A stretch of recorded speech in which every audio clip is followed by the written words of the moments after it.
এবার একটু মেন্টালে আসি। মেন্টাল কীরকম, ধরুন হ্যানেম্যান স্পষ্টভাবে বলেছে যে যখন একটা মানুষকে দেখবে, একটা মানুষ কিন্তু দুভাবে ভাগ করা আছে।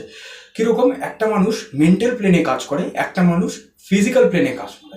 মানে সেই মানুষটি একটা মেন্টাল প্লেন, আরেকজন ফিজিক্যাল প্লেন। তো এখানে কি হচ্ছে, ফিজিক্যাল প্লেন আমি বললাম যে হ্যাঁ চর্মরোগ হয়েছে, এটা বসে গেল, ভেরি গুড, গিয়ে তারপরে নিজের যা ডিস্ট্রাকশন করা করছে।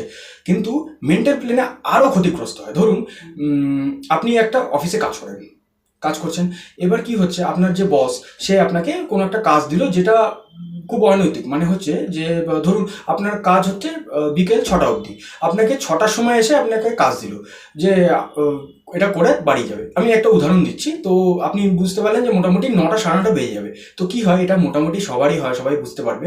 তো এখানে কি হচ্ছে যে এই যে আনইউজুয়াল প্রেশার, ঠিক আছে, যেটা শুধু আপনাদের কাজের ক্ষেত্রে না, সব জায়গায়, ফ্যামিলিতে হতে পারে, অনেক সময় সোসাইটিতে হতে পারে, এরকম অনেক কিছু ঘটনা ঘটে। এই কারণে কি হয়, মানুষ স্ট্রেসে চলে যায়। তো স্ট্রেসও কিন্তু ভাববেন, এটাও কিন্তু কাইন্ড অফ আমাদের ক্রনিক ডিজিজের মধ্যেই পড়ে। এটা মেন্টাল প্লেনে, ওটা ছিল ফিজিক্যাল প্লেন, সোরাটা মানে আপনাদের চর্মরোগটা, এটা হচ্ছে আমাদের মেন্টাল প্লেনে।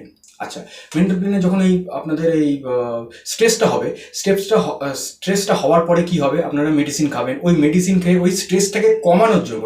এবার কি হবে, স্ট্রেস কমাতে গিয়ে, স্ট্রেস মানে কি, এবার স্ট্রেস হচ্ছে কোনো কারণে দুটো জিনিস হচ্ছে, আইদার হরমোনাল ডিসব্যালেন্স হয়ে যাচ্ছে অথবা নার্ভাস সিস্টেম ব্রেকডাউন হয়ে যাচ্ছে।